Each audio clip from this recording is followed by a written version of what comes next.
Ok, esta es la lección número 5, semana 3 del primer semestre del 2021 del curso de elementos activos. Hoy martes 2 de marzo del 2021. Hoy vamos a ver los temas que tienen que ver con corrientes de arrastre, corrientes de difusión y ojalá avanzar un poquitín en lo que tiene que ver con deformación de bandas de energía, como el tema que sigue. Eh, lo que hemos estado viendo hasta el momento son fundamentos, eso lo mencionaba antes de iniciar la grabación, ¿verdad? De fundamentos de semiconductores, digamos, como la definición de lo que son semiconductores intrínsecos, cómo se entiende un semiconductor, cómo se entiende su estructura cristalina, de qué está compuesto, cómo entender los procesos de conducción que pueden darse ahí, cuáles son los actores de esos procesos, tanto electrones como huecos también, que hemos estado viendo. Luego estuvimos viendo también lo que es el dopado de semiconductores, lo cual nos lleva pues a lo que son semiconductores extrínsecos, que son semiconductores con algún tipo de impureza. Entonces ya ahí empezamos a ver algunas relaciones matemáticas, estamos viendo como la ley de acción de masas, ¿verdad? Y lo que tiene que ver con equilibrio en cuanto a portadores de carga, al final de cuentas, que es algo pues necesario para entender la dinámica de los semiconductores. Hoy vamos a ir un poquito más allá, vamos a entender dos conceptos importantes, que son la corriente de arrastre y corriente de difusión en semiconductores, que es básicamente, bueno, cómo se mueven o cómo se dan los flujos de portadores de carga en los materiales, y ver si podemos avanzar un poquito también en lo que tiene que ver con deformación de bandas de energía. Cuando ponemos en contacto diversos tipos de materiales con niveles de energía distintos, entonces es lo que se llama la deformación. Esto es lo que nos está llevando poco a poco es a entender todos los fundamentos de lo que son los modelos de dispositivos. Vamos a empezar con el diodo primero, va a ser el primer dispositivo que vamos a trabajar, que al final de cuentas, ese diodo es un material semiconductor con dos regiones semiconductoras de dos tipos, tipo P, tipo N, que bajo la acción de un campo eléctrico, pues da un tipo particular de conducción. Y para poderlo entender adecuadamente, pues necesitamos de todos esos fundamentos. Esa es la idea de lo que hemos estado viendo. Entonces, ahorita vamos a este, chequear esta parte que tiene que ver con el chat y demás, con lo que va a llevar a lo que son corrientes de difusión y corrientes de arrastre. Esto pues también ya está por ahí actualizado en el TEC digital. Digamos, estuvimos viendo el dopado. El dopado pues introduce átomos neutros de otro material dentro de un semiconductor cristalino. Estuvimos viendo básicamente el caso del silicio y cómo podemos agregar átomos neutros, pero que tienen más o menos electrones de valencia que los que tiene el silicio. Entonces eso hace que al establecerse los enlaces covalentes, o sobre un electrón o haga falta un electrón, dando lugar a un portador de carga negativa, que es como el caso de que sobra un electrón, que puede ser fácilmente manipulable y llevado a la banda de conducción, o puede dar el caso más bien que haga falta un electrón, generando lo que es un hueco, que es un espacio a ser ocupado por un electrón, y que en ese desplazamiento, cuando un electrón lo ocupa, el electrón que se mueve deja un hueco y ahí son lo que se llaman corrientes de hueco. Ese movimiento de cargas es un transporte, al final de cuentas, de portadores de carga, ya sea positiva o negativa, que tenemos. Y la corriente eléctrica, pues, consiste en ese movimiento de carga. Eso es lo que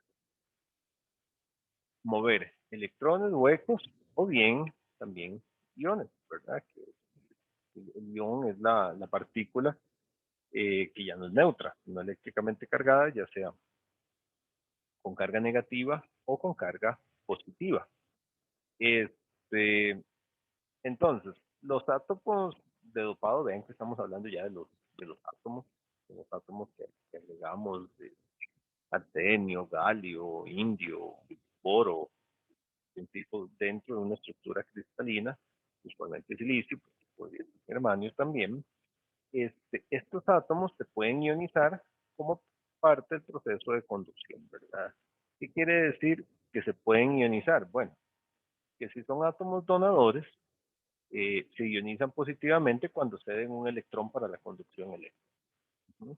Entonces, ese es el caso cuando tenemos el átomo donador que tiene 5 electrones de valencia, y entonces hay un electrón que está por ahí de más que no se utiliza en el enlace covalente, ¿verdad? Como los átomos son neutros, en el momento en que ese electrón, debido a que no está, o debido a que está más bien frágilmente unido a la estructura, él da un salto y se pierde, pues es un átomo donador porque entrega el electrón y entonces queda ionizado positivamente porque pierde una carga negativa. Como el átomo es neutro, inicialmente, la cantidad de protones es igual a la cantidad de electrones. Al perder un electrón, nos queda un ion positivo. Tiene más protones que electrones. Si fuera el otro caso, que es un átomo aceptor, ¿verdad? Más bien es el caso en que tenemos un átomo que deja un hueco en la estructura debido a que tiene un electrón de valencia menos y entonces ese hueco que está ahí, en el momento en que es ocupado por un electrón y se incorpora ahí, va a ionizar negativamente al átomo. ¿Por qué? Porque va a tener más electrones que protones, ¿verdad? Entonces se ioniza negativamente y eso es un proceso que se va a dar ahí. Los semiconductores, estos dopantes ionizados son inmóviles y no contribuyen propiamente a la conducción. ¿En qué sentido? El ion no se mueve, ¿verdad?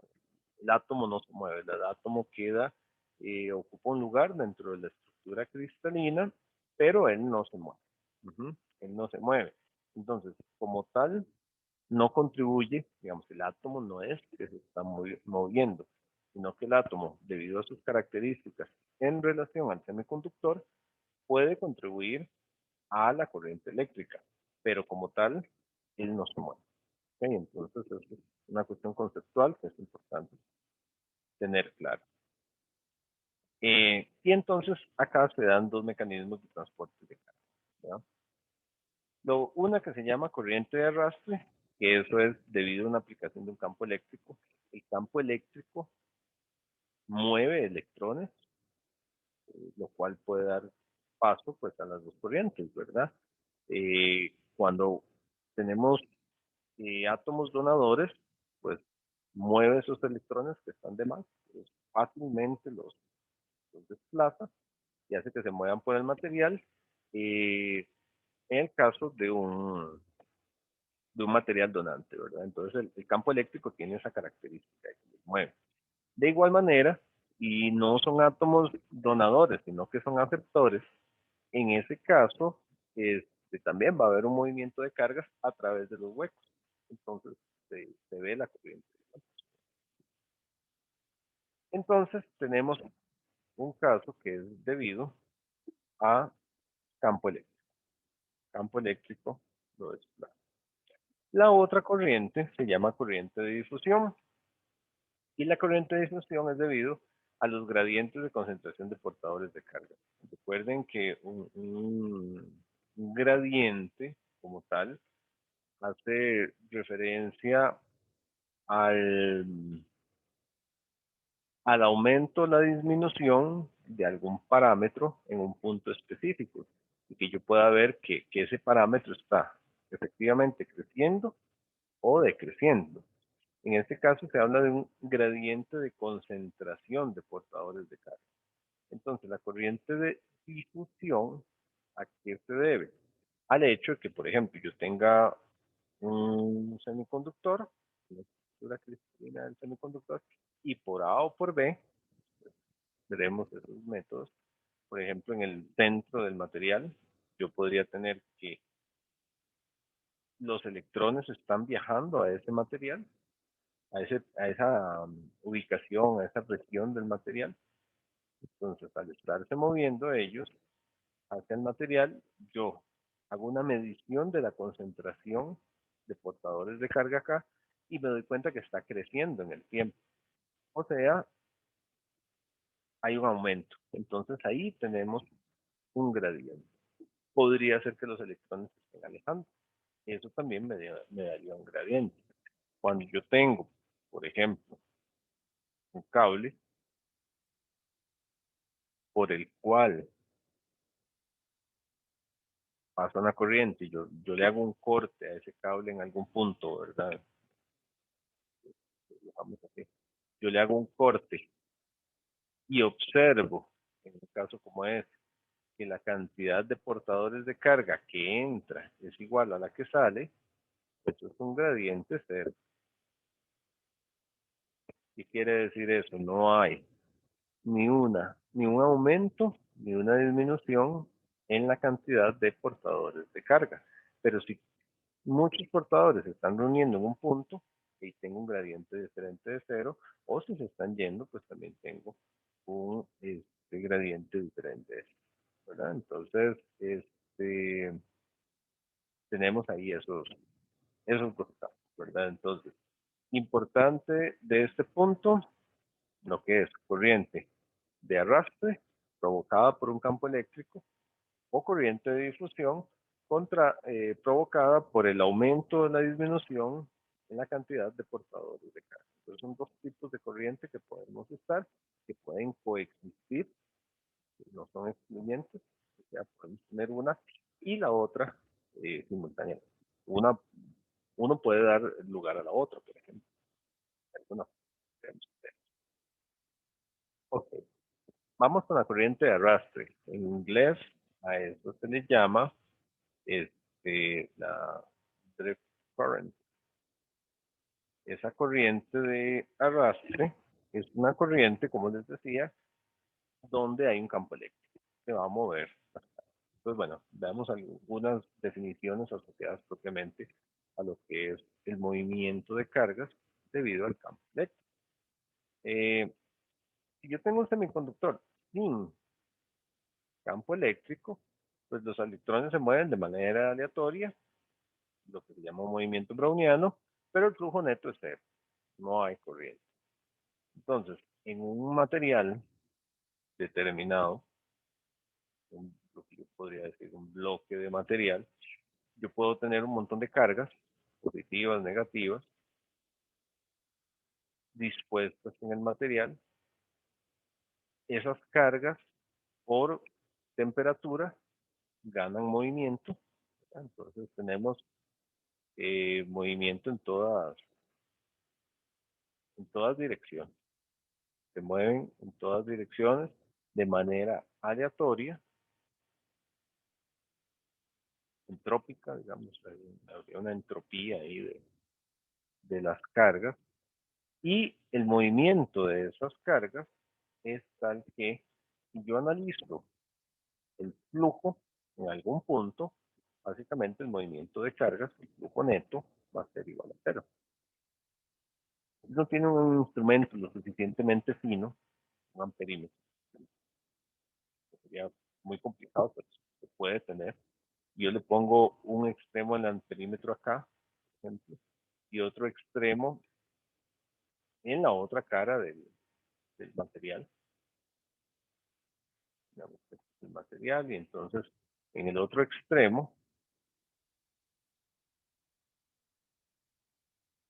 yo tengo esto aquí y mido una corriente.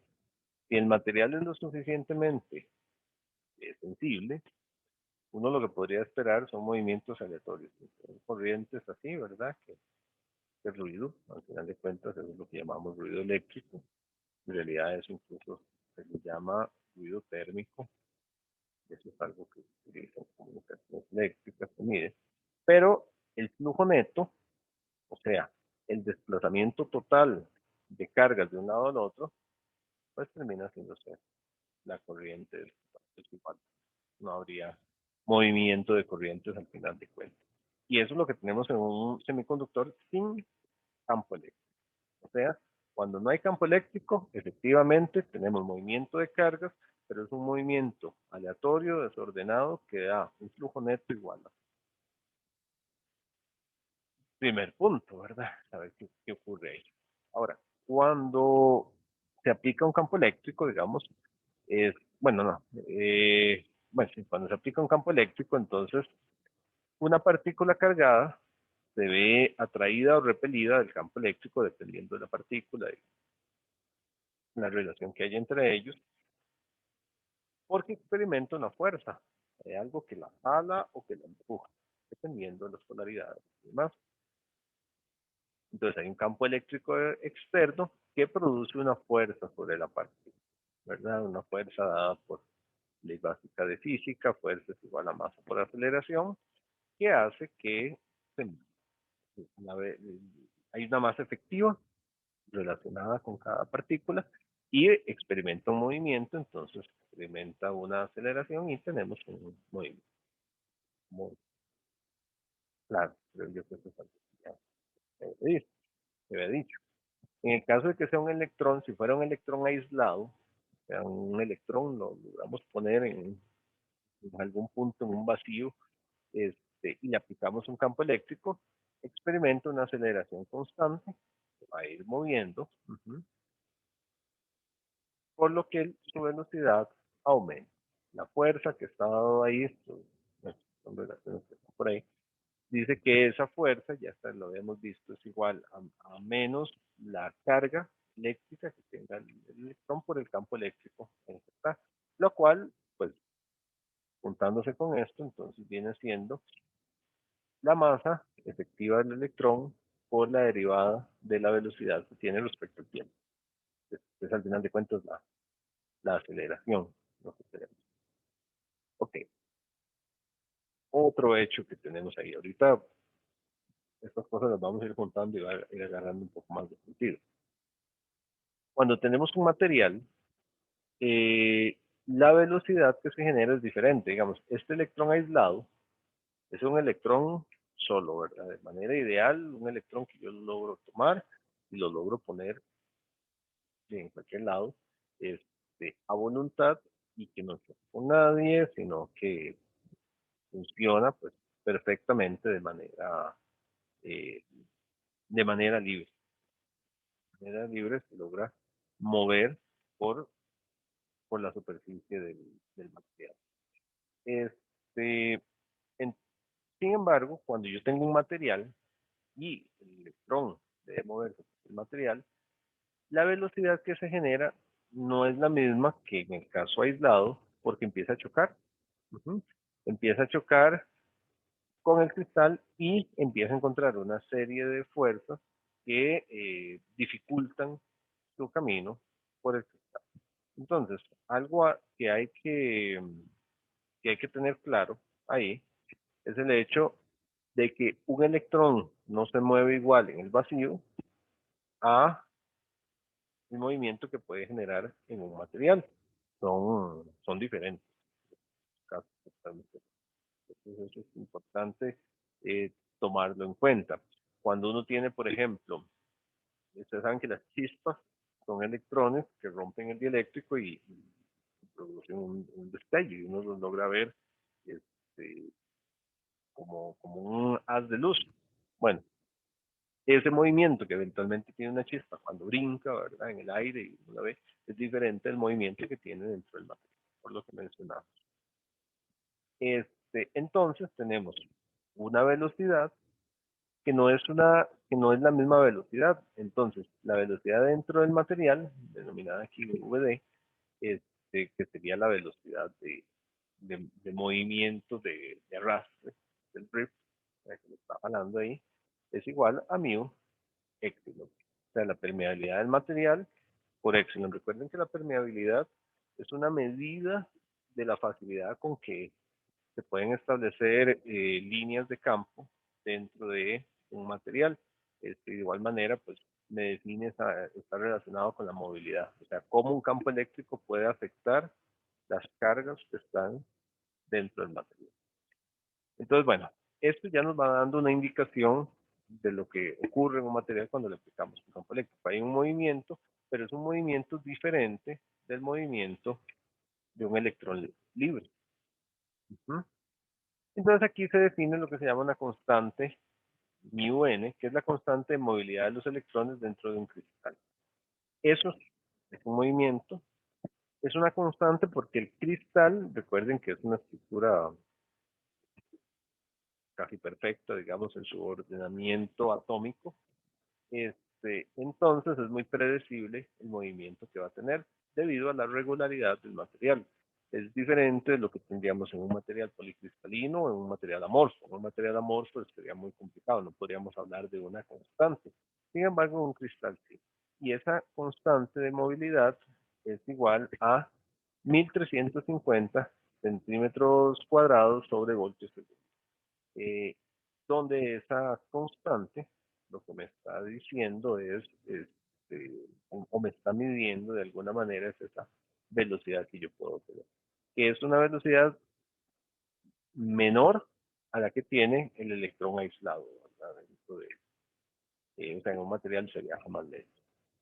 Con los huecos pasa exactamente lo mismo, ¿verdad? Recuerden que entonces el hueco se define, digamos, como los espacios, cómo se nota el espacio, ¿verdad?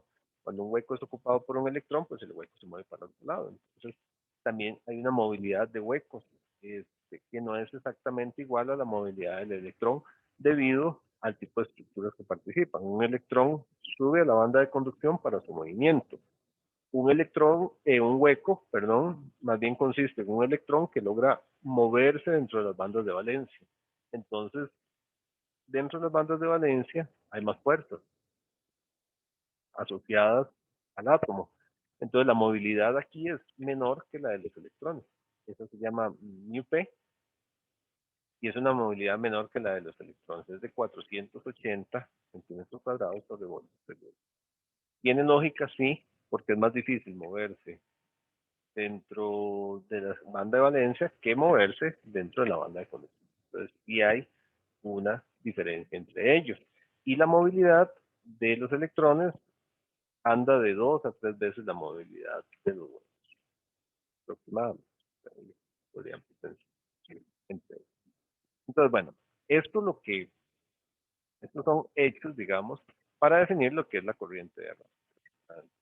Tenemos un campo eléctrico, hay fuerzas, los electrones se mueven, chocan con el material, entonces hay una velocidad determinada, que es un tanto limitada, pues, por la estructura del material.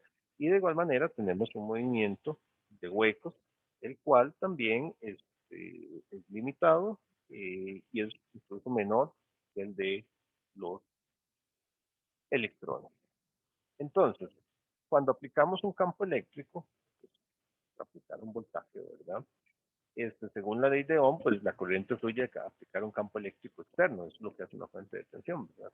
Con una fuente de voltaje, pues estoy aplicando un campo eléctrico en un material y hago un movimiento, pues, de cargas, de manera que se desplacen de un lado al otro.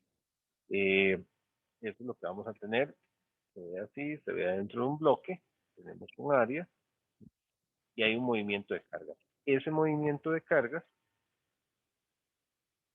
viene dándome una corriente, ¿verdad? Me va a dar la corriente. Entonces se define acá, o podemos ver lo que sería la corriente de arrastre, J-drift, ¿verdad? Que es lo que se decía anteriormente, que sería bueno poner la corriente de arrastre, drift current. Esa corriente de arrastre, J-drift, dada aquí como una densidad de corriente, ¿verdad? Amperes sobre metro cuadrado,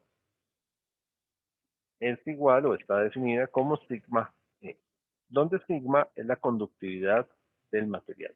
Y esa conductividad del material está dada por La movilidad que tengan tanto electrones como huecos, que es una combinación de las dos cosas, esa capacidad, este, multiplicada por la concentración de cargas que yo tengo y por el valor de la carga. Entonces, vean aquí la definición.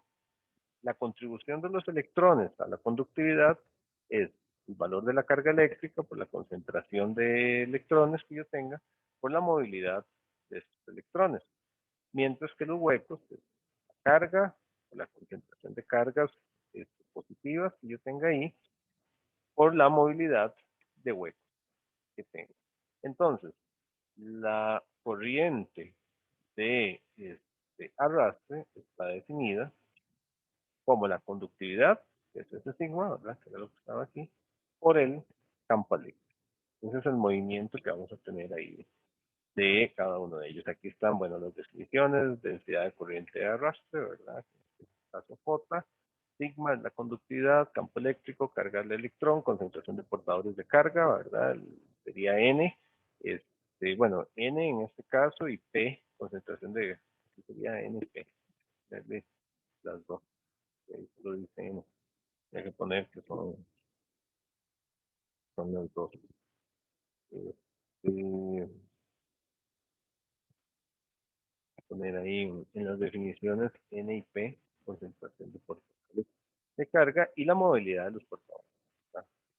Según cada. Ok, entonces aquí ya tenemos una definición de cómo se genera lo que se llama la corriente de arrastre, este movimiento de corriente. Um, ahora, si no hay campo eléctrico, pues el electrón tiene un movimiento térmico aleatorio, cosas que ya hemos estado diciendo, ¿verdad? Con una velocidad térmica promedio VT, mira, un V sub T, ahí quedó como VT, que es la velocidad térmica, que es el movimiento desordenado de las cargas en el material, eh, movimiento aleatorio totalmente, el movimiento browniano que está dando ahí. Pero cuando yo aplico el campo eléctrico, el electrón adquiere una velocidad de arrastre. ¿Quién lo está arrastrando? Lo está arrastrando el campo eléctrico. La se llama corriente de arrastre porque es como que el campo eléctrico de alguna manera tira una red y lo jala, lo arrastra, ¿verdad? Y entonces está determinado ese movimiento, esa velocidad de arrastre, de drift, es igual a mu e, siempre que el campo sea menor a 5 por 10 a la 3 voltios sobre centímetro. Entonces la velocidad de arrastre, tenemos ahí tenemos la movilidad, ya sea movilidad de huecos, movilidad de electrones y el campo eléctrico. Está limitado porque resulta que el campo eléctrico se llega a saturar. Para regiones o para campos de mayor de 10 a la 5 voltios en centímetros, la velocidad se satura aproximadamente en 10 a la 7 centímetros por segundo. Eso quiere decir que básicamente tenemos que conforme va, si este es el campo eléctrico como variable independiente, la velocidad que tenemos acá va a ir aumentando de manera proporcional. El campo eléctrico mu termina siendo la pendiente, me define esto, pero hay un punto de inflexión y se llega a saturar. Hay un punto donde se llega a saturar, que es una región que no es una región específica, no es un punto que yo pueda decir, estos son curvas, que no es un punto específico, pero que esto puede andar por ahí de 10 a la 5, alrededor de 10 a la 5 voltios por centímetro, más o menos, ahí en esa región empieza a cambiar. Y tenemos que hay un punto entonces de crecimiento lineal, según esta constante, y otro punto de saturación. Entonces, ya después de cierto punto, ya no se logra aumentar la corriente de arrastre, sino que ya se establece una constante en movimiento. Los electrones tienen una movilidad de 2 a 3 veces la de los huecos, mueven más, lo que les decía, tiene mucha lógica que se mueven más porque están en la banda de conducción, están menos ligados al núcleo.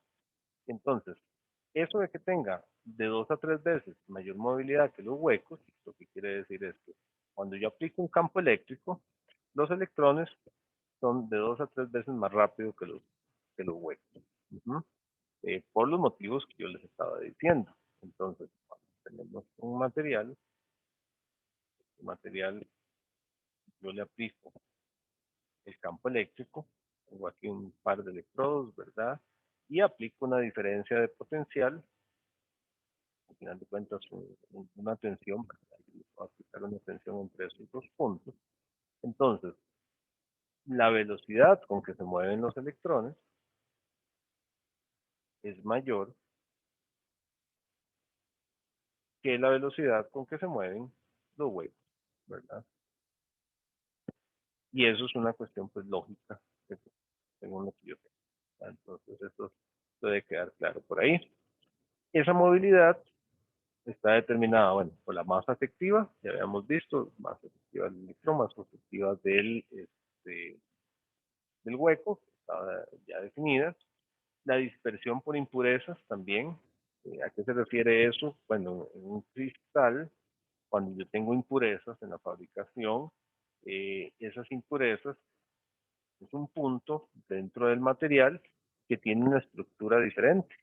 Entonces, eso hace que si las cargas se están moviendo en la estructura cristalina y van moviéndose de manera muy ordenada, van chocando, pero con un patrón muy definido, cuando encuentran una impureza, estas se desvían.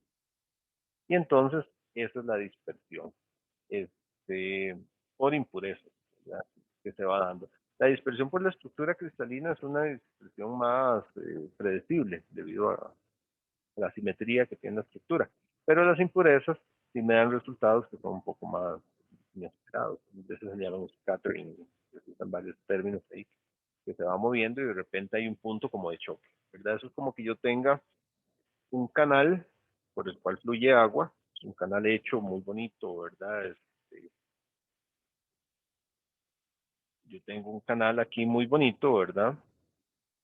Y entonces por ese canal está fluyendo agua y yo sé que fluye de manera muy uniforme, donde el agua choca con sí misma, choca con las paredes y todo, pero va bien. En el momento en que yo en ese canal le pongo un obstáculo, le pongo una piedra aquí, el agua va a empezar a chocar, ¿verdad? Entonces el agua choca y brinca. Y esa dispersión pues, podría verse como por una impureza, ¿verdad? Algo que hace que choque ahí y entonces eso crea una dispersión. Ok, entonces bueno, eso tiene que ver con la corriente de arrastre. La saturación que les decía, ¿verdad? La velocidad de arrastre, pues no puede aumentar de manera indefinida, tiene un tope, ¿verdad? Se satura, hay un punto de saturación, hay colisiones de los electrones con los átomos en la red de cristal, hay fuerzas de atracción-repulsión, ¿verdad? Electrón-electrón, van chocando unos con otros, tenemos toda una serie este, de, de situaciones que hacen que tenga un límite inclusive, ¿verdad? Eso es como lo que les decía ahorita, el ejemplo del canal. Si uno toma el ejemplo del canal, si ustedes le van agregando agua, la cantidad de flujo que va adquiriendo pues va aumentando y va aumentando linealmente. Pero hay un punto, cuando ya sí llega la capacidad del canal, el asunto se satura. Si fuera un tubo, por ejemplo, ¿verdad? Hay un punto de saturación que ya no puede ir más flujo. Bueno, algo similar a lo que ocurre ahí. Eh, el efecto este de saturación, ¿verdad? Está modelado por una ecuación. Esta es la ecuación que lo modela, que es igual la movilidad uh-huh, de las cargas, ¿verdad? En este material está dada por la movilidad del vacío, que es mu sub 0, que es la movilidad en ausencia del campo eléctrico. O sea, no hay campo eléctrico. Esta es la referencia. Es el campo eléctrico que se está aplicando, ¿verdad? Y B es una constante que es el mu sub 0 sobre la velocidad de saturación que se tiene. Entonces, hay un punto donde el campo eléctrico, bueno, va, va haciendo un efecto, ¿verdad? Pero hay un punto donde tenemos saturación. Aquí está la saturación, ¿verdad? Esta línea por acá es la saturación. Este es el crecimiento lineal que se va a tener. Siendo esta la curva de electrones, que tiene mayor movilidad, ¿verdad? Mayor velocidad va a tener. Y esta la curva de hueco. Pero ambos se llegan a saturar, lo cual es absolutamente, digamos, lógico que ocurra. ¿Verdad? Entonces, ok, tener en cuenta eso, tener en cuenta las ecuaciones, recuerden ir haciendo su colección de ecuaciones. Y la velocidad de saturación, nuevamente hay un punto de donde ya no se puede crecer más, es una constante determinada de forma experimental. Eso entonces hace que la velocidad de arrastre yo la pueda reescribir, le pueda dar un poquito de vuelta para escribirla de esta manera, sustituyendo la, la movilidad, ¿verdad? Poniéndolo de esta manera, tengo la velocidad de arrastre definida por esta ecuación, ¿verdad? En la ecuación anterior teníamos simplemente la movilidad por esto, ¿sí? Ahora la podemos escribir de esta manera y ese es el movimiento que va a tener eventualmente la escala. Entonces, bueno, cerremos con este ejemplo, ya son las 3:47 para antes de la pausita. Veamos con la saturación de velocidad de arrastre. ¿Qué tenemos aquí? Si tenemos un trozo de silicio de una longitud de 0.2 micrómetros, parece muy corto, pero a nivel de semiconductores es importante y más. Si lo analizamos a nivel de un circuito integrado, por ejemplo, se somete a una tensión de 1 voltio. A partir de ahí, recuerden que el campo eléctrico es voltaje entre distancia. Entonces, yo aplico 1 voltio entre 0.2 micrómetros. Entonces, de aquí voy a obtener voltios metros. Entonces, si se considera una movilidad de electrones de 1350 centímetros voltios segundo y una velocidad de saturación de 10 a la 7 centímetros sobre segundo, que se tiene ahí, entonces determinar la movilidad efectiva bajo esas condiciones. Todo lo que les decía, ¿verdad? Dividimos, vean que ese voltio en 0.2 micrómetros pues, es un campo eléctrico muy intenso, 50 kilovoltios sobre centímetros, es un montón. Entonces, la movilidad propiamente del material, en ese caso es sustituir, ¿verdad? Tenemos la constante, que son los 1350 centímetros cuadrados por segundo, ¿verdad? Uno más, y aquí están los valores que se sustituyen. Entonces tenemos una movilidad de 174 centímetros cuadrados sobre volt segundo. Si comparamos esta, esta movilidad, la movilidad efectiva respecto a la constante de movilidad, que nos damos cuenta, algo que es muy lógico, ¿verdad? En la estructura cristalina, por ahí va a ir mucho más rápido. eh, en la constante, perdón, de la estructura. En ese caso, es mayor la movilidad que tiene en este material. ¿Sí? En ese material va a ser, va a ir más lento, ¿verdad? 174 sobre 1000. ¿Sí? Luego, y vean, bueno, los dispositivos modernos operan con una saturación de velocidad, ya, digamos, las dimensiones son tan pequeñas que ya generalmente se trabaja en un punto donde ya no vale la pena aumentar los campos eléctricos, ya se está en una saturación con longitudes menores a 10 nanómetros. Entonces ya un voltaje pequeño satura muy, muy fácilmente cualquier material. Y lo otro es, bueno, podemos calcular la tensión máxima permitida, de modo que la movilidad efectiva no sea reducida a más de un 10%. Un ejemplo que se da ahí. Entonces, la movilidad efectiva, mu, que sería el valor de la movilidad como tal que queremos, ¿verdad? Entonces, no se quiere que se reduzca más de un 10%, entonces sería 0.9 de la, de la referencia, 0.9 mu sub 0, entonces de ahí uno se da cuenta, digamos, que eso correspondería despejando simplemente un campo eléctrico de 823 voltios centímetro, que en el bloque de 0.2 micrómetros, que es lo que se dio ahí, es simplemente despejar, ¿verdad? Campo eléctrico es igual a V sobre L, entonces V es igual a E por L, ¿verdad? E por L, está ahí. Entonces, eso corresponde a una tensión de 16.5 milivolts. De momento son relaciones fundamentales, muy básicas, con las cuales podemos hacer varias cosas. Podemos hacer cálculos de, de tensiones, de velocidades, podemos jugar con concentración de carga y demás. Y esto es un ejemplo, digamos, de lo que podemos. Um, a ver, sí. Ok, entonces son las 13:51. No sé si hay alguna pregunta antes de hacer la acostumbrada pausa.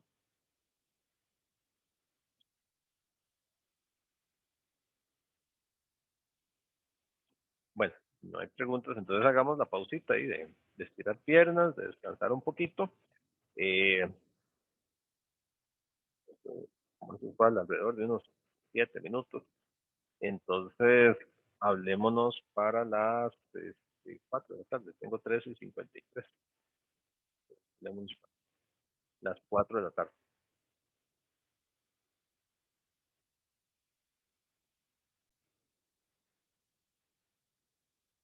Continuamos.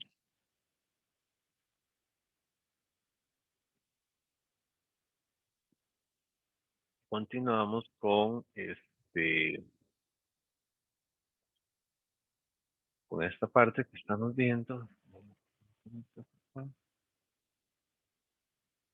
Eh,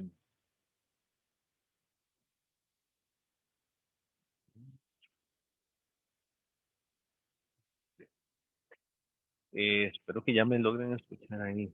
Que eres el que tenía algún problema. Sí, sí, ahora sí es que reinicié Ok, porque como que a veces en mi compu como que todo se queda pegado y cierra todo y vuelve a abrir y termina peor, entonces ahí está. ok, volvió. He dicho. Bien, continuamos. Aquí era donde estábamos con lo que es los conceptos estos de velocidad de arrastre y saturación. Aquí tal vez, pues, tener en cuenta, ¿verdad? Las regiones de, se vuelve en un segundo a esta gráfica, las regiones, ¿verdad? Hay un movimiento, hay una parte que es aproximadamente lineal, que es muy clara, pero luego hay un movimiento, hay una región donde hay una saturación muy clara. Este, Usualmente vamos a evitar hacer cálculos, trabajar acá, porque aquí es un poquito más complicado, pero sí hay regiones muy claras en las que se trabaja. Aunque, como se decía ahí, ya ahora casi todos los semiconductores modernos trabajan en saturación. Este, ¿Por qué trabajar en saturación? De ahí es el punto donde tenemos mayor velocidad de carga. Si queremos datos más rápidos, entonces tenemos que mover señales más rápidos, y mover señales más rápidos implica y ok. Ah, Ahora, con el dopado, pues la movilidad varía un poco, ¿verdad? Entonces, el efecto del dopado hace que la movilidad se altere, ¿verdad? Esta es la ecuación que me mueve o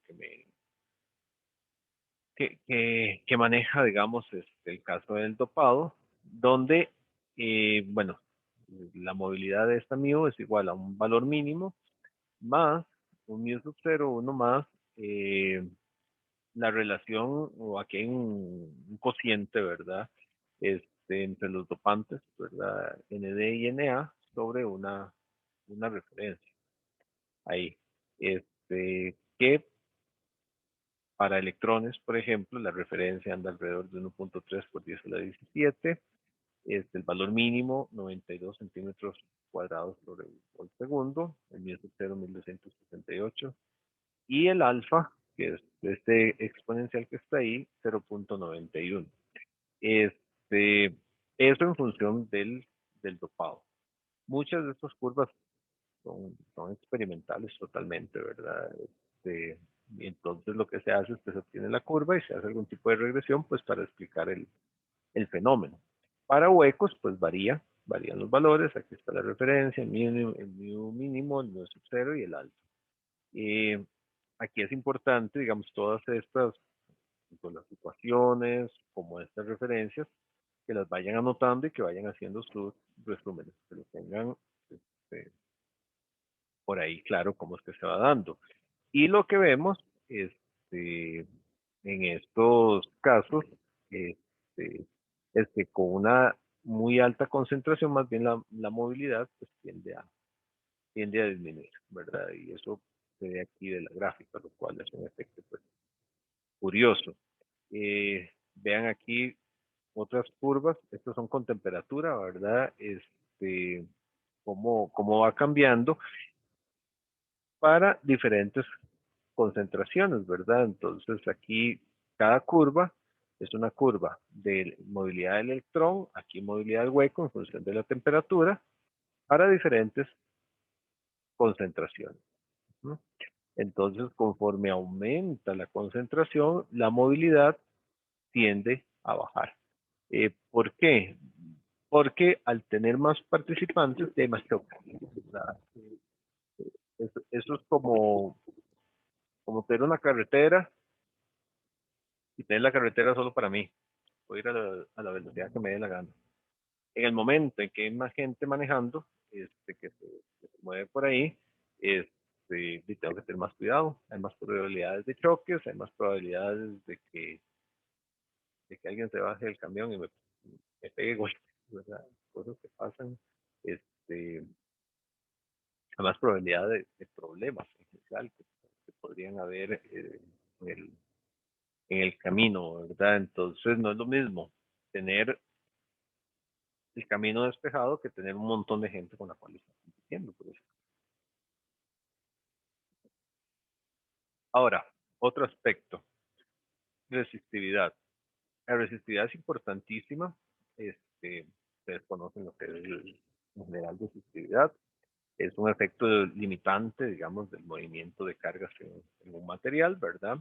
Entonces es un parámetro que mide la resistencia inherente del material al flujo de corriente, ¿verdad? Y es inverso a la conductividad. Ya estuvimos hablando de la conductividad, cómo se daba. La resistividad es el inverso. No depende de las dimensiones físicas del material, lo que depende de las dimensiones físicas del material es la resistencia, que, que está relacionado, pero es otra cosa, ¿verdad?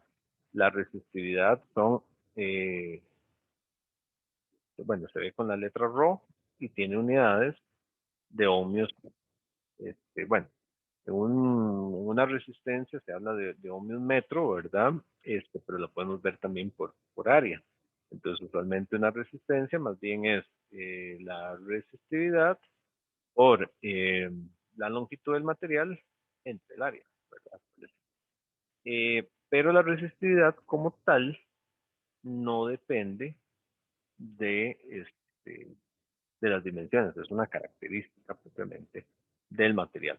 ¿Por qué es importante la resistividad? Porque con la resistividad, bueno, que es el inverso de la conductividad, yo puedo controlar las características de conducción del material. Entonces,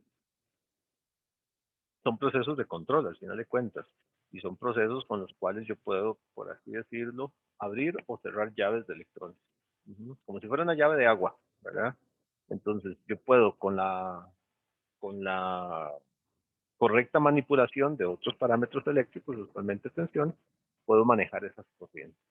De manera que esas corrientes representen lo que yo quiero que representen, señales, virtualmente. Entonces, bueno, tenemos una definición de resistividad, bueno, el campo eléctrico, por la que más nos interesa es esta,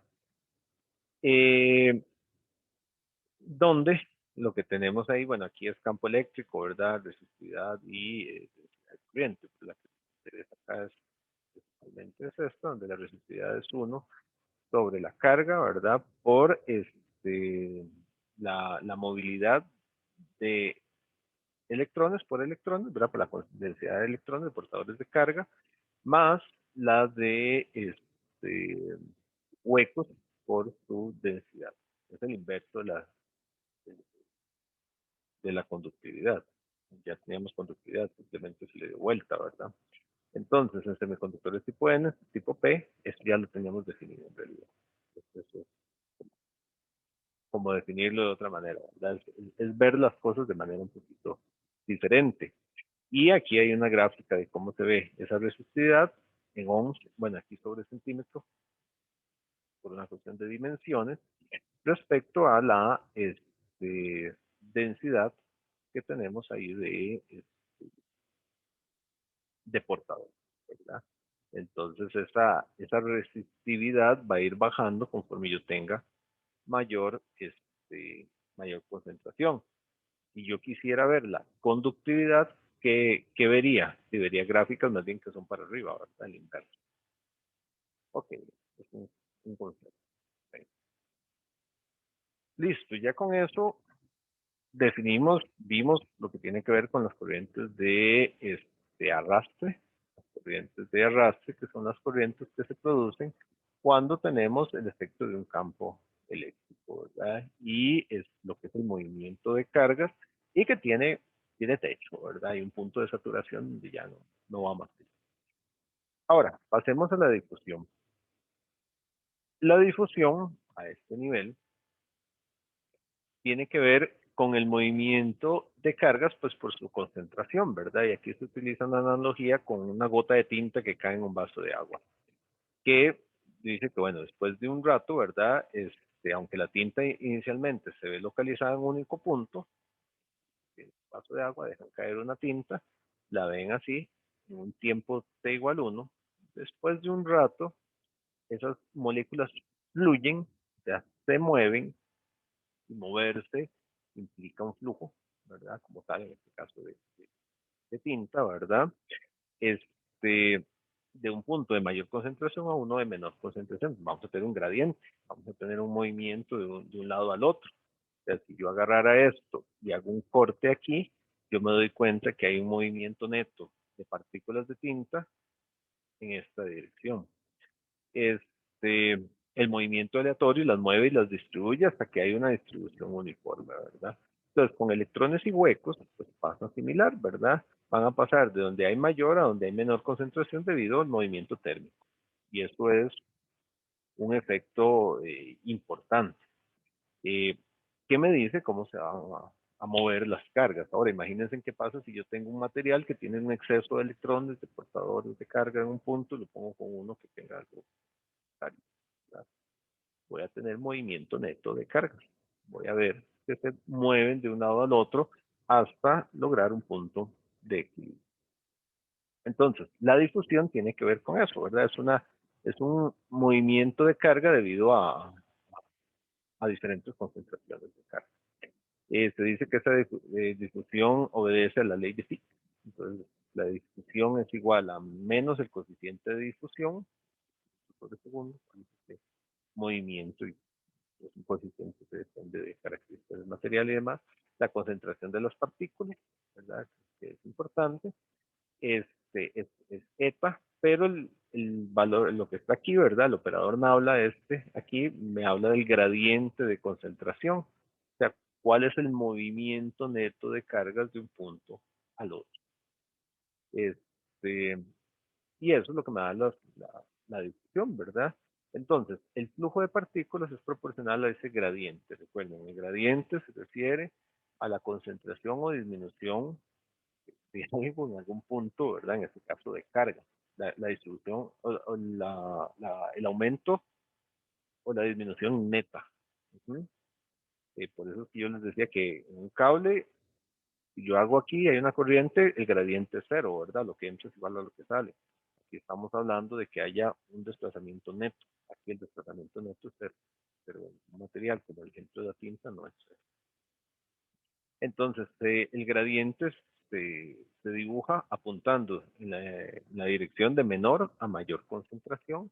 Ese es el movimiento. En el caso de la tinta, si nos devolvemos un segundo ahí, entonces de mayor concentración a menor concentración. Ahí yo tengo el gradiente, ¿verdad? Bueno, y ya cuando alcanza el equilibrio, ya ahí no hay gradiente, ¿verdad? Pero aquí sí hay un gradiente que me habla de ese desplazamiento. En 3 dimensiones, digamos, ya esto es pues, matemática, no vamos a entrar en todos los detalles, pero ese gradiente está definido, el gradiente de la concentración de partículas, son 3 derivadas espaciales respecto a X, Y y Z para coordenadas cartesianas, puede cambiarse para coordenadas esféricas, coordenadas cilíndricas y demás. Pero esto es lo que me da el gradiente. Esa es la forma en que yo calculo ese gradiente.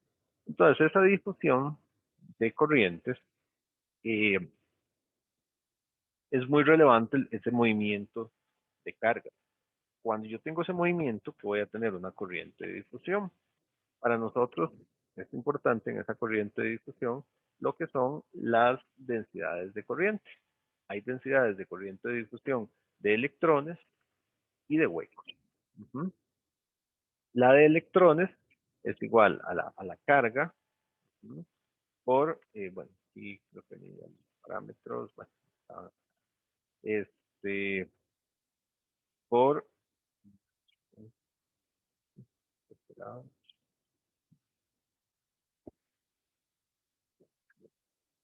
quedó pegado un segundo y le hay muchos botonazos. La carga por el coeficiente de difusión por el gradiente de cargas de electrones, ¿verdad? Aquí es lo mismo, pero por el gradiente de protones, que vamos a tener ahí el movimiento. Entonces vamos a tener densidades de corrientes.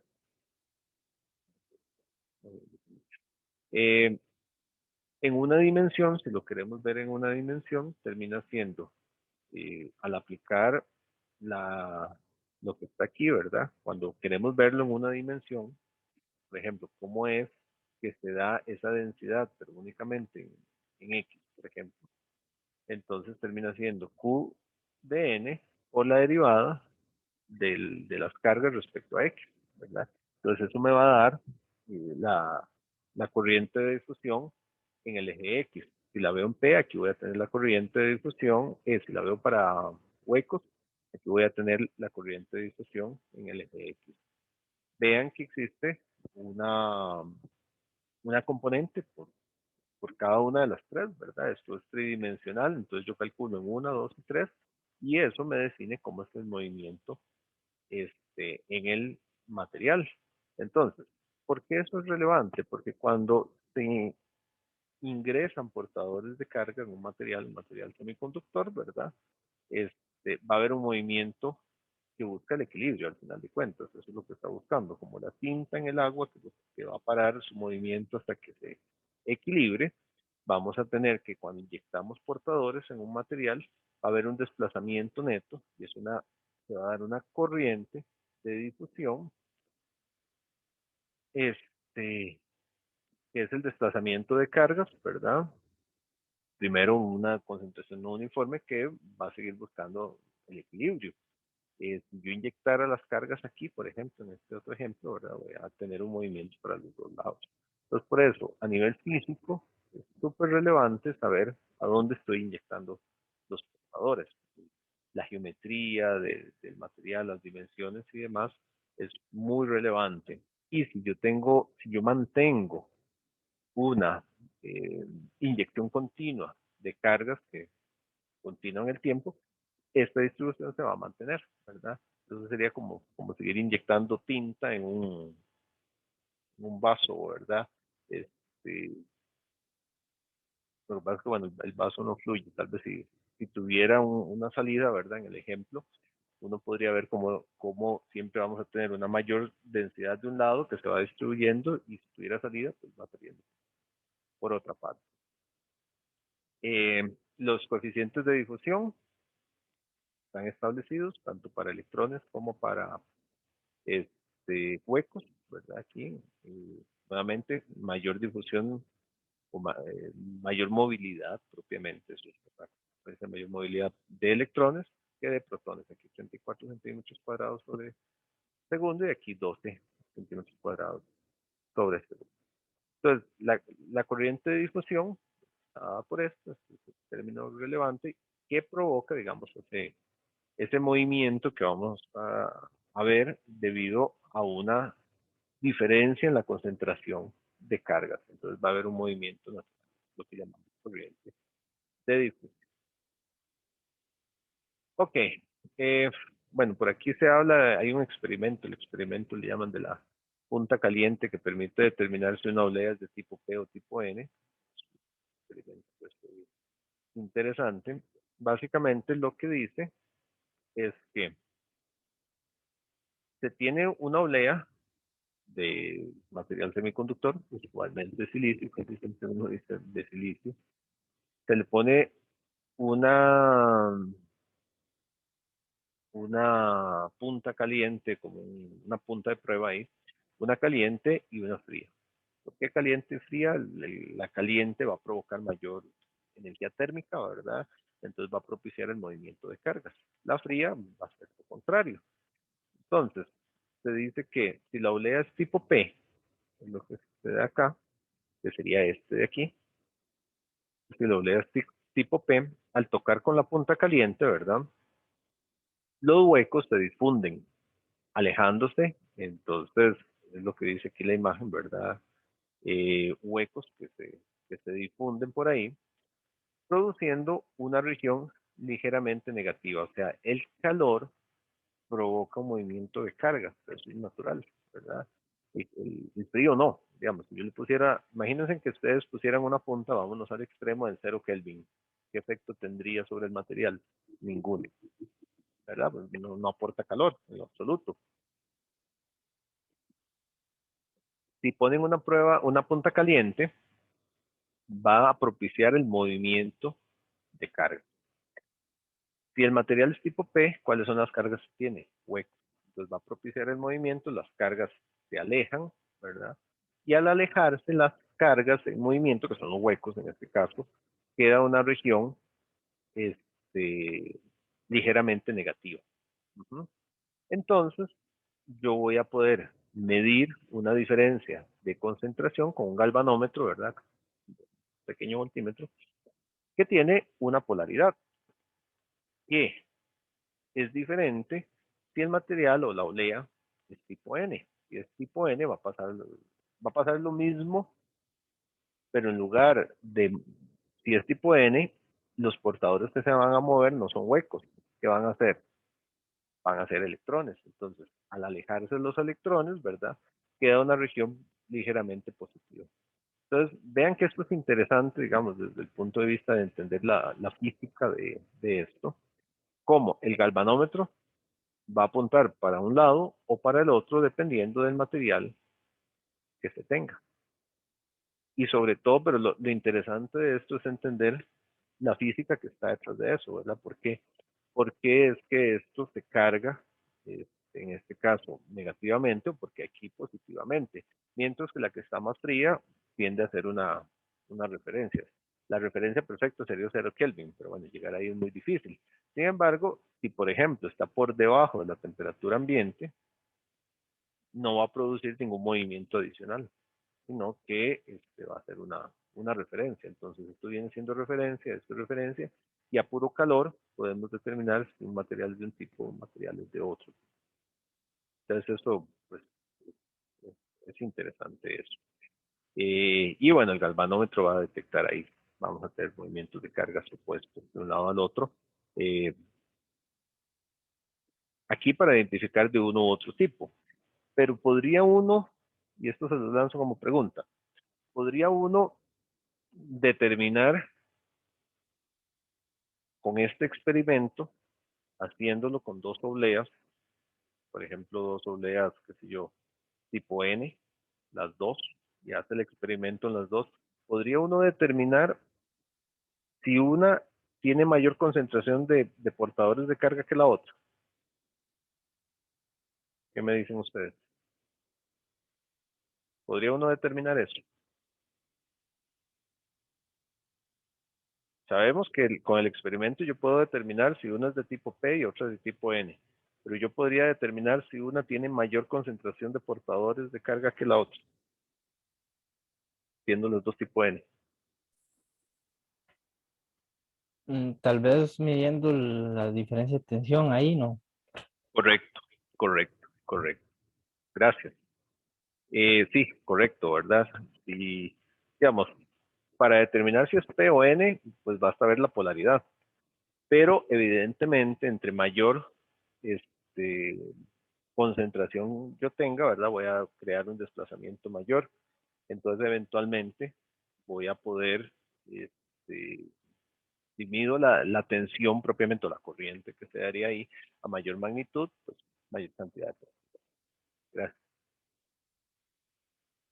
Ok, bueno, por ahí anda lo que se llama la relación de Einstein. La relación de Einstein relaciona lo que es movilidad y el coeficiente de difusión, donde dice que el coeficiente de difusión D es igual a la velocidad térmica por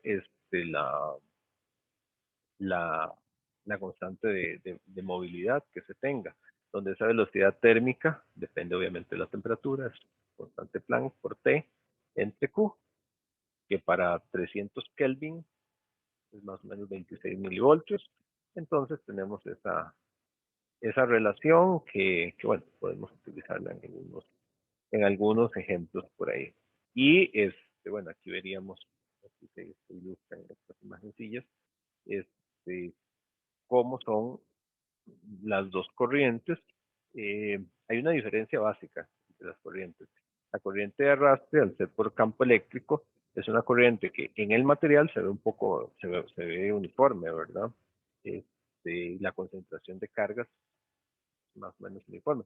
Mientras que la corriente de difusión es una corriente que necesariamente necesita mayor concentración de un lado que del otro, porque es la razón propia de la difusión, lo que tendríamos ahí. Y esto, bueno, son relaciones que ya hemos visto. Vamos a ver, bueno, un ejemplo, el caso de arrastre, o sea, la que es por campo eléctrico. Si se tiene una barra de silicio de estas dimensiones, 10 micrómetros por 5 micrómetros por 4 micrómetros de alto, y se le aplica un voltio acá, de este extremo a este extremo, ¿verdad? Lo cual me habla del campo eléctrico que yo voy a tener de un lado al otro, ¿verdad? Es un voltio aplicado sobre 10 micrómetros. Voy a tener ahí. Se dice que la barra está dopada de manera uniforme, lo cual nos facilita los cálculos, o una concentración de huecos de 10 a la 15 sobre centímetro cúbico. Se aplica un voltio entre las terminales, como en la figura, ¿verdad? Entonces, pide calcular la concentración de portadora de carga minoritarios, ¿verdad? Luego, la densidad de corriente de arrastre y la corriente total en el material, en la barra esa, y la velocidad de arrastre de electrones y huecos. Entonces, juntando un poquito lo que veníamos viendo, bueno, de la ley de acción de masas podemos obtener los portadores.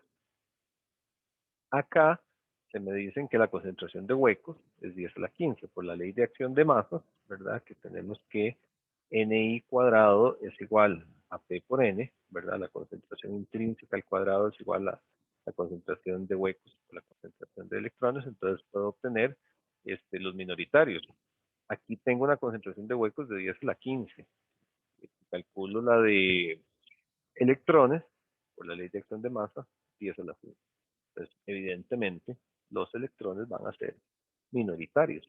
Aquí perfectamente, dice, les pudo haber dicho, ¿verdad?, que hay huecos o que hay electrones de 10 a la 5.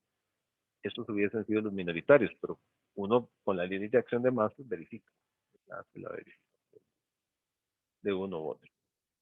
Ahora me preguntan por la densidad de corriente de arrastre, ¿verdad? Y la corriente total en la barra. La de arrastre, pues tiene que ver, aquí está la ecuación, ¿verdad? Esta es la ecuación que vimos, que es al final de cuentas, que es igual a sigma E. Pero la conductividad la definimos en términos de las constantes de movilidad, ¿verdad? Por la carga, la precipitación. Se puede hacer el cálculo completo, pero bueno, aquí ya se aplica en el ejemplo un truquillo. Es la concentración entre N y P es de 10 órdenes de magnitud. ¿Dónde veo yo eso? En el cálculo que hice aquí, vean que n es 10 a la 5, p es 10 a la 15. La diferencia de eso es un 10 a la 10. Eso es mucho, mucho, mucho, mucho. Entonces, cuando yo pongo a la par dos números que se diferencian por 10 órdenes de magnitud, donde hago una suma, ¿verdad? Es como que yo agarre y 10 órdenes de magnitud son 10.000 millones. Ujú. Entonces, es como que yo agarre a 10.000 millones y le sume 1. Ese 1 es insignificante respecto a esos 10.000 millones. Y esa es la diferencia básica que, bueno, es la predominante. Aquí no es lo único, pero la predominante. Entonces, en este truquillo se desprecia la contribución de electrones. Entonces se dice que la densidad de corriente de arrastre es esta, UP mu n. Por ahí. Aquí lo que pueden hacer es repetir el cálculo exacto y verán que al final de cuentas la calculadora les va a dar valores prácticamente iguales. Entonces, bueno, ahí se sustituyen valores cuidando las unidades, como se dice acá, ¿verdad? Entonces la corriente de arrastre Q, por ahí, la concentración de cargas positivas, los huecos, ¿verdad? La constante que necesitamos y el campo eléctrico. Entonces ahí hay que tener cuidado porque a veces algunas cosas vienen definidas por metro, ¿verdad? Vean que aquí son el campo eléctrico, 1 voltio, 1/10 micrómetros, ¿verdad? Pero aquí tenemos centímetros cuadrados. Entonces hay que tener cuidado con esas unidades, hay que convertirlas. Entonces se convierte ese campo eléctrico a centímetros para que puedan cancelarse adecuadamente lo que se tenga que cancelar, ¿verdad? Entonces se obtiene una densidad de corriente de arrastre de 0.7689 microamperios sobre metro. Y la corriente total de arrastre ya sería por el área, ¿verdad? Vean que esto es una densidad, lo que tenemos aquí. Entonces la corriente es diferente de la densidad de corriente, aunque están muy relacionados, se multiplica por el área, 15.37 microamperios. Denle vuelta a esto, digamos, entiendan los números y no se queden solo con esto. Usualmente, digamos, a la hora de estudiar, la recomendación es que cuando vean un ejercicio de esto, ustedes ya deben de tener colección de fórmulas y traten de entrarle. Y no se preocupen de que no lleguen al resultado, pero el hecho de estudiar, ver las ecuaciones, entender las ecuaciones, porque hay que entenderlas, ¿verdad? No solo tener una set de ecuaciones que no sé ni qué significan y trato a ver cuál despejando me da el parámetro que me piden, pero no sé qué significa, ¿no? Cuando uno hace ese ejercicio a conciencia, digamos, aquí está el ejemplo, ahorita lo están viendo. Algunos tendrán la capacidad de la retentiva para acordarse exactamente, pero la mayoría es así como que uno ve esto y después tiene que volver a pasar por aquí. Agarren el ejercicio y sin ver la solución, traten de hacerlo ustedes. Si llegan, eso les va a ayudar mucho a interiorizar los conceptos. Llegan al resultado. Si no llegan al resultado, ahora sí, vienen a la solución, pero si ustedes concienzudamente trataron de entender las ecuaciones, trataron de entender el procedimiento y todo, cuando ven la solución, ya eso se les va a iluminar y les va a quedar algo en la cabeza. Si uno nada más agarra el ejemplo y nada más lo lee, ¿verdad? Diciendo, sí, es que lo que hacen es esto, y pasa, a uno se le olvida. Ténganlo por seguro. Esto es como un consejo ahí a la hora de estudiar. La otra parte es la velocidad de arrastre. Se pide la velocidad de arrastre. Ya teníamos esta ecuación de la velocidad de arrastre, el movimiento ahí. Entonces, ahí están, ¿verdad? El término, bueno, aquí está, hay que incluir la saturación de velocidad, en este caso, ¿verdad? Se dice que se debe incluir ese término y ese es mayor a 0.1. Porque haría que el denominador varíe en más de un 10%. Estos son como criterios de uso. Uno siempre puede usar las fórmulas completas. Bien. Sin embargo, ahí ya tenemos los valores, ¿verdad? Tenemos el campo eléctrico que ya se había dado, el valor de saturación, ahí se calcula, y para ese caso, pues si era mayor al 10%, ¿verdad? Punto 135. Entonces, se utiliza este valor. Este que está aquí sí es muy pequeñito, ¿verdad? El que es para huecos. Entonces, se hace el cálculo con la saturación de velocidad que sí se necesita. Entonces, la velocidad de los electrones se sustituyen. Aquí está el mu sub 0, que es la constante. Uno más, y aquí está el valor, punto 125, ¿verdad? Y calculamos aquí. Y en el otro caso, en el de los huecos, es 4.58 por 10 al 5.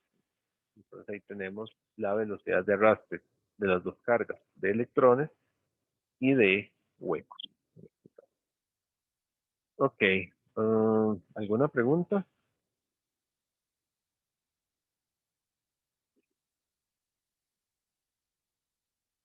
Las preguntas empiezan a salir después más cuando uno ya ve los otros términos. Aquí otro caso para lo que es difusión propiamente. Vean que se dice que se inyectan huecos de manera constante en una región de silicio tipo N. ¿Ok? Entonces, se están inyectando huecos, que eso se puede ver como estar sacando electrones, de alguna manera, ¿verdad? En estado estable se establece un perfil de concentración de huecos, como este de la figura, ¿verdad? Entonces aquí tenemos un ancho en 5 micrómetros, ¿verdad? Donde la concentración pasa de 1000, los portadores de carga, ¿verdad? Del valor de referencia, hasta los portadores propiamente, ¿verdad? Para una concentración de donadores de 10 a la 16 sobre centímetro cúbico. Entonces se les pide la magnitud, dirección y unidades del gradiente de concentración de, en este caso, de huecos. Y la densidad de corriente de difusión. Obviamente, hay corriente de difusión, ¿verdad? Estamos inyectando, hay mayor densidad de un punto que se mueve de un lado al otro. Entonces, bueno, aquí se dice que es silicio tipo N con una concentración de donadores de 10 a la 16. Por lo que, y eso, de la ley de acción de masas, ¿verdad? Se puede calcular, son 10 a la 4 sobre centímetro cúbico. Entonces, el gradiente de concentración, el cual estaba establecido, ya lo vimos ahora, ¿verdad? Lo estamos viendo en una dimensión, es igual a la derivada de concentradores respecto a X, lo cual se puede ver como el cambio, ¿verdad? Ya que es constante. Ya que es constante se puede ver como una pendiente. Que eso es lo que está aquí, ¿verdad? La derivada de esto es una pendiente, al final de cuentas. Y como es lineal, está fácil ahí. Entonces, se hace el cálculo, ¿verdad? El valor de la pendiente, al final de cuentas es una pendiente común y corriente, ¿verdad? Entonces, ese gradiente termina siendo 1 menos 1.998 por 10 a la 10 sobre centímetro cúbico. El centímetro a la 4. Que es el movimiento que vamos a tener ahí. Y la densidad de corriente de difusión de huecos, tenemos ya una ecuación que vimos hace un rato, esto es carga, ¿verdad? Aquí está la constante de difusión y lo que acabamos de calcular, el gradiente de concentración. Entonces es cuestión de calcular. Ya teníamos una constante que estaba atrás, una de las tablas que se mostró, el otro valor, ¿verdad? Y tenemos una corriente de más 3.84 por 10 a la menos 8 amperios sobre centímetro. Eso en dirección X. Eh, Acá muy sencillo, pues porque la concentración es una línea recta, entonces su derivada es simplemente pues, una constante, ¿verdad? Esa es la ventaja de este caso. Pero bueno, para irlo entendiendo, conceptualicen qué hubiese pasado si no hubiese sido una línea recta, sino es un caso, por ejemplo, de una curva. Ya no puedo definirlo simplemente como una pendiente, sino ya voy a tener que usar una expresión que me diga eso. Pero bueno, al menos hay que ir abriendo un poquito la, las ideas a ese sentido, ¿verdad? ¿Qué es lo que está ahí presente? Ok, eso es lo que tenemos ahí con difusión. Ok, pregunta.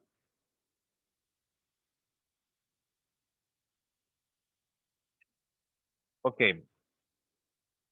como vamos un poquitín atrasados, es que estoy tratando de apurarme un poquitín. Quiero que por lo menos que empecemos a ver esta parte de los diagramas de bandas este, y la deformación de ellos.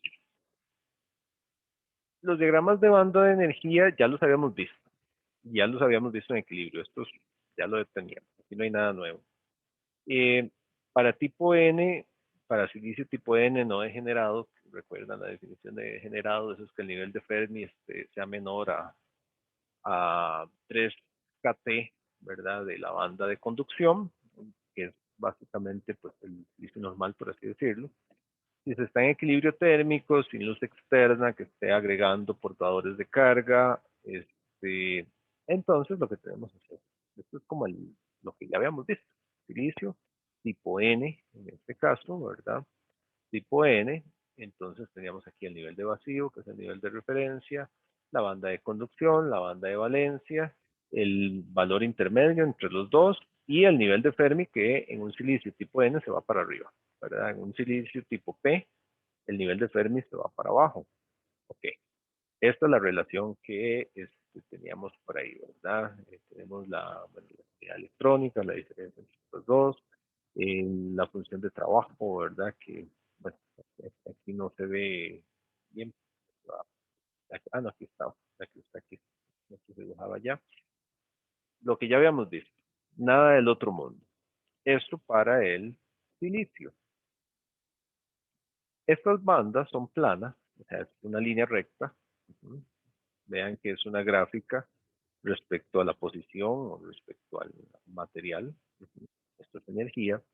Y eso quiere decir que la energía, digamos, es la misma en cualquier posición del cristal. Al ser absolutamente uniforme, las bandas son constantes, ¿verdad? La energía está definida para el grupo de electrones, para el lápiz, propiamente el material, ¿verdad? Este, y el eje vertical, pues, indica hacia dónde va aumentando la energía, ¿verdad? Y el potencial que va disminuyendo conforme voy subiendo respecto a la referencia, ¿verdad? El potencial aquí es cero, ¿verdad? Conforme bajando, se va haciendo más grande, pero si lo veo en este eje, equilibrio, todo muy bien, todo muy bonito. Ahora, resulta que ese equilibrio térmico, ¿verdad? Es muy bonito.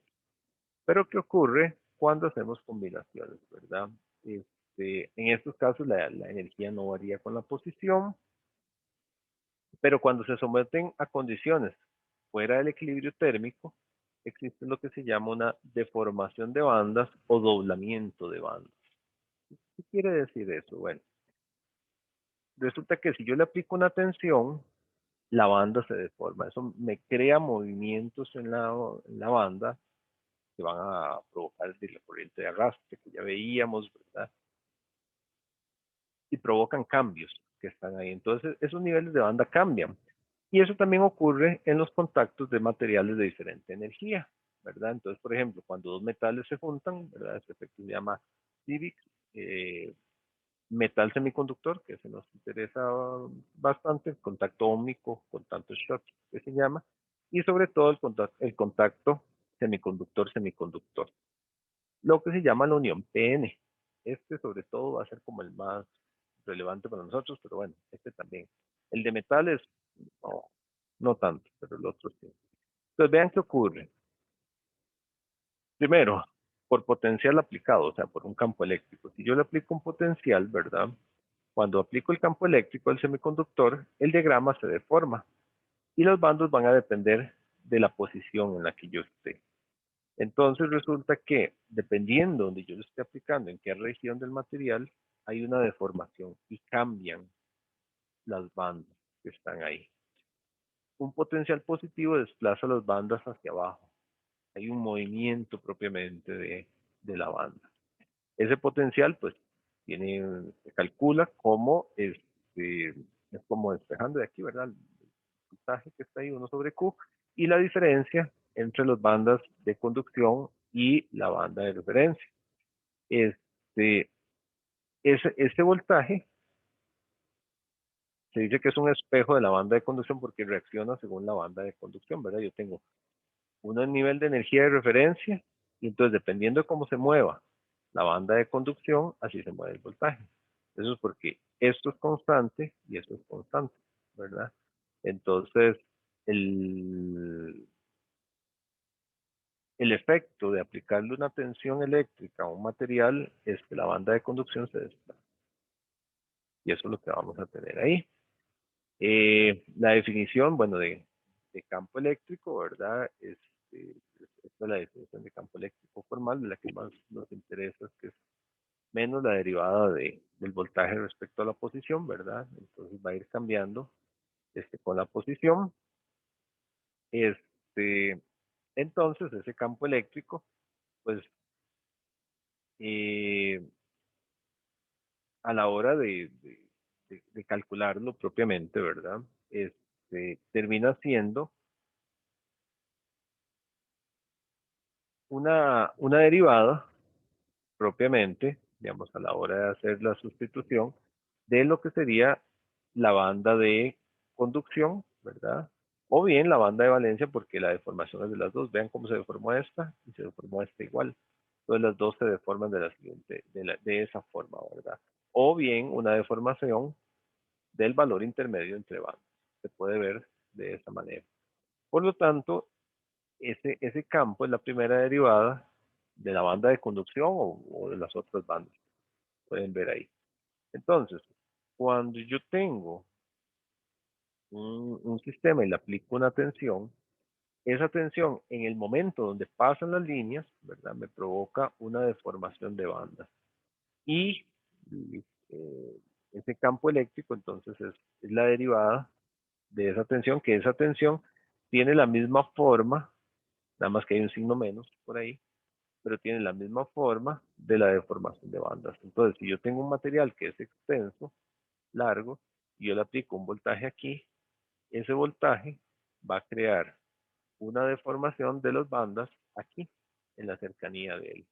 Siendo ese voltaje, pues, contrario, ¿verdad? La deformación de eso, y siendo el campo eléctrico que voy a tener ahí, la derivada de eso, ¿verdad? Entonces ven que aquí tengo la, la, la derivada, la primera derivada que está aquí, y aquí la otra derivada, ¿verdad? Que voy a tener ahí, con la posición.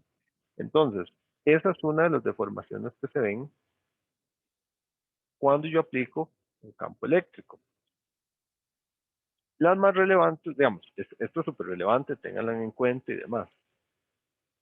O sea, el concepto aquí es, si yo aplico un campo eléctrico a un material, me deforma las bandas de energía del material. Pero una que es muy interesante a partir de materiales es cuando yo tengo un contacto o pongo en contacto diferentes materiales, por ejemplo, semiconductor, semiconductor. Si yo uno dos materiales, los niveles de Fermi se alinean. ¿Por qué?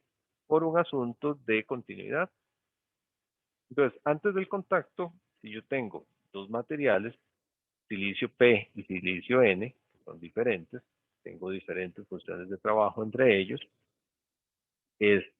uno con el nivel de Fermi en el silicio N más cerca de la banda de conducción, el silicio P, el nivel de Fermi más cerca de la banda de valencia. Si yo los pongo en contacto propiamente, a la hora de unir los materiales, las bandas se van a unir. Hay un asunto de continuidad. No podemos tener discontinuidad, no podemos tener escalones entre ellos. Entonces se alinean. Entonces las bandas del silicio P suben y las bandas del silicio N bajan, dando que en estado de equilibrio, después del movimiento de cargas, el nivel de Fermi es constante y también horizontal. Esto que está aquí, ¿verdad? Ese nivel se va a establecer. Pero entonces hay una deformación de bandas producto de la unión del material. Y eso es algo que ocurre en materiales o en las uniones semiconductor-semiconductor. Bueno, aquí están, se doblan para mantener la continuidad, ¿verdad? Como también es algo que va a ocurrir metal-metal. Voy aquí rápidamente con esto para terminar. Después del contacto, esto es lo que va a ocurrir, ¿verdad? hay intercambio de portadores ahí. Y bueno, los niveles de Fermi se mantienen. Y en los contactos metal semiconductor también, que van a ser de los más interesantes. Cuando yo uno metales semiconductores, que son materiales muy distintos, ¿verdad? Con funciones de trabajo muy distintas entre ellos, voy a tener que hay un intercambio de portadores, ¿verdad? Que van a nuevamente a alinear los niveles de Fermi. Y la función de trabajo los va a mantener constante. O se va a mantener constante ahí. Entonces, el nivel de Fermi se mantiene constante para los dos casos y vamos a tener una deformación aquí nada más para mostrarlo. Después voy a repasar a partir de acá, pero vean, si yo tengo metal y silicio, dos materiales súper distintos. Cuando los uno, voy a tener que al unirlos, ¿verdad? Los niveles son distintos, pero entonces no puede ser ese corte como tal. Entonces, ¿qué es lo que debe ocurrir? Tiene que haber una curvatura de un lado al otro. Esa curvatura ocurre dentro de cierta distancia ahí en la transición de un lado al otro y eso va a tener efectos obviamente sobre la conducción. Y eso es lo que llamamos la deformación de banda. La próxima clase voy a arrancar otra vez aquí en esto, pero quería por lo menos mencionarlo y dejarlo ahí listo para que lo vean. No sé si tienen alguna pregunta. Quería terminar con ese concepto, la deformación de banda. Bueno, si no hay preguntas, entonces por hoy terminamos acá. Ahí vamos recuperando tiempo, poquito a poco, ya hoy recuperamos un poquito. Y vamos bien. Por hoy